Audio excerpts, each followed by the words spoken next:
Masechet Eruvin, traité Eruvin, Daf Kuf He, feuille numéro 105. Amar Rabbi Yochanan dit, Shnehem Mikra Echad Darshu. Les deux avis qu'on a vus dans notre Mishnah ont tiré leur opinion du même verset dans Divrei Yamim, dans les chroniques qui dit Vayavo HaKohanim Lifni Babet Hashem. Les prêtres sont entrés à l'intérieur de la maison de l'Éternel, les Taher, pour la purifier. Vayetzi ou et kol hatum'a. Ils y ont sorti toute l'impureté, c'est-à-dire les idoles, etc. Shamatsu be'echal Hashem, qu'ils ont trouvé dans la salle du palais du temple de l'Éternel. Les Hatsa bet Hashem, ils l'ont sorti dans la cour de la maison de l'Éternel. Vaikabelu haleviim, et ce sont les Lévites qui les ont récupérés, les Hotsi, pour les faire sortir, les Nahal Kidron, dans le ravin du Cédron, Hotsa, à l'extérieur du temple. Marsavar, alors, l'un d'entre eux, c'est-à-dire le premier avis pense, puisque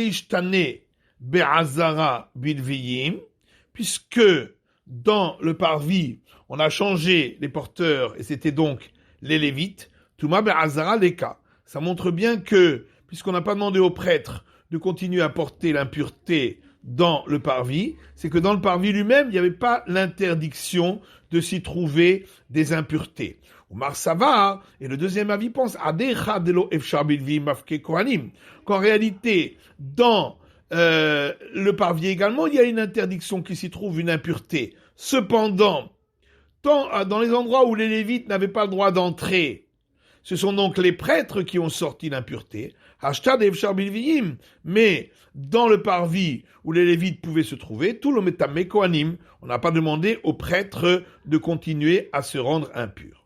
Tanou Rabanan, nos sages ont enseigné Akol nichnasin behechal, tout le monde peut entrer dans la grande salle du temple, du palais du temple, livnot, pour la construction, les taken, ou pour une réparation, ou les hotsi et atuma, ou pour en sortir une impureté. Au mitzvah bekohanim, mais c'est préférable que ce soit les prêtres. Imen sham kohanim, s'il n'y a pas de prêtre là-bas, nichnasim leviyim, alors entre des Lévites. En sham leviyim, s'il n'y a pas de Lévites, nichnasim israélim, alors entre des simples Israël. Ve'idi tehorim, mais dans tous les cas, ce sont des personnes pures qui doivent y entrer, teme'in lo, et pas des personnes impures. Amar Ravuna dit Rav Kahana Mesaya Kahane. Rav Kahana, puisque son nom est Kohen, alors il a porté un appui aux prêtres. Des Tani Rav Kahana, parce que Rav Kahana a rapporté l'enseignement suivant, Mitor Shenema, puisqu'il est écrit dans le verset Achel Aparochet Lo Yavo, que le prêtre qui a un défaut n'a pas le droit d'entrer vers l'endroit où se trouve le rideau.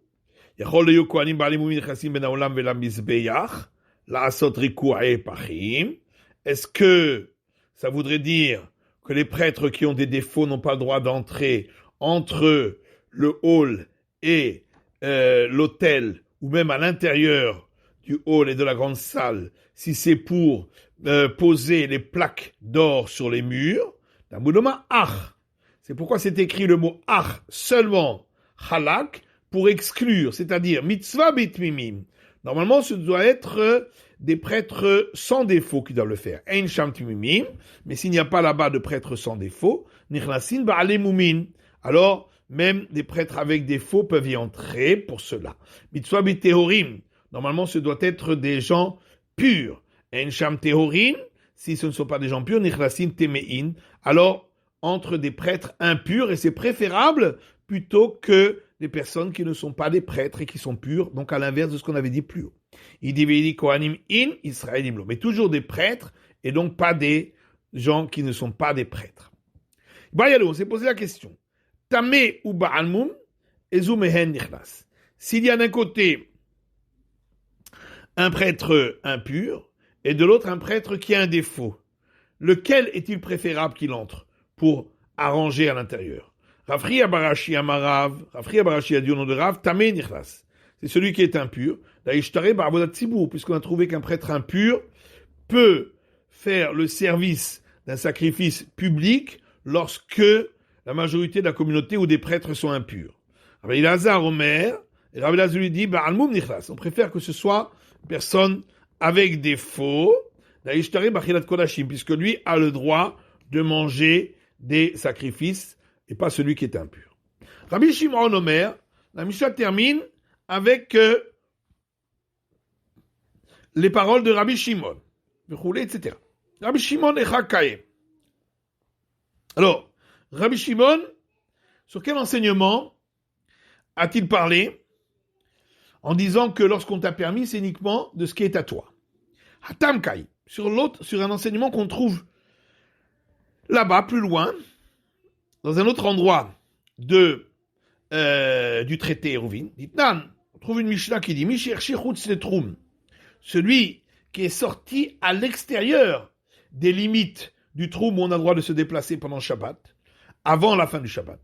Afilu Amma Achat, même s'il est sorti juste sur une distance de une coudée, Loïkanes, il ne pourra plus retourner à l'intérieur des limites. Rabbi Shimon Omer Afilu Chamesh Esrei Amma Ikanes. Rabbi Shimon dit, même s'il est sorti jusqu'à 15 coudées, il pourra revenir. Le Fishena Meshochot Matzrin est amidot, parce que lorsque on mesurait les distances, eh bien, c'était pas une mesure totalement exacte, mipnei atorim. On laissait une marge à cause de ceux qui se trompent, soit dans les mesures, soit ceux qui sortiraient par inadvertance. C'est pourquoi on laisse 15 coudées de marge. Kamatanakama loïkanes. Donc, d'après le premier avis, il n'aura pas retourné. Rabbi Shimon ikanes. Et Rabbi Shimon dit peut retourner parce qu'en réalité, ces 15 coudées lui appartiennent encore. Ça fait encore partie des mesures où on a le droit de se déplacer. Donc, il a dit ce qu'on t'a permis, c'est ce qui t'appartient. C'est ce qu'a dit Rabbi Shimon. Et Rabbi Shimon a continué dans la Mishnah en disant Shelo itiro lecha ela mishum shvut.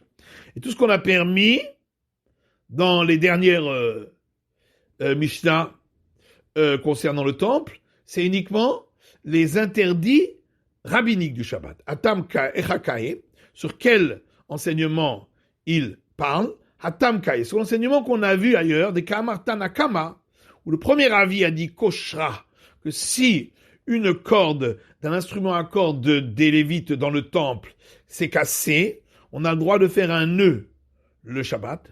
Va m'aller Rabbi Shimon, on va. Et Rabbi Shimon dit non, on ne doit pas faire un nœud, mais une boucle. Aniva de la telidechiyuv chatat charoulé rabanan. Parce que, étant donné que la boucle, il n'y a aucune interdiction, puisqu'on ne peut pas en arriver à un interdit de la Torah, les sages ont autorisé de la faire. Que shirada telidechiyuv chatat. Mais un nœud, si on en faisait un nœud très résistant, on en viendrait à un interdit qui amènerait à un sacrifice expiatoire. Donc c'est un interdit de la Torah. Lo sharoulé rabanan. C'est pourquoi les sages n'ont pas autorisé du tout à faire de nœuds d'après donc l'avis de Rabbi Shimon. Adran alach amotset filin, c'est la fin de l'étude de ce dernier chapitre, aussi kalam asechet Eruvin, et la fin de l'étude du traité Eruvin Mazal Tov.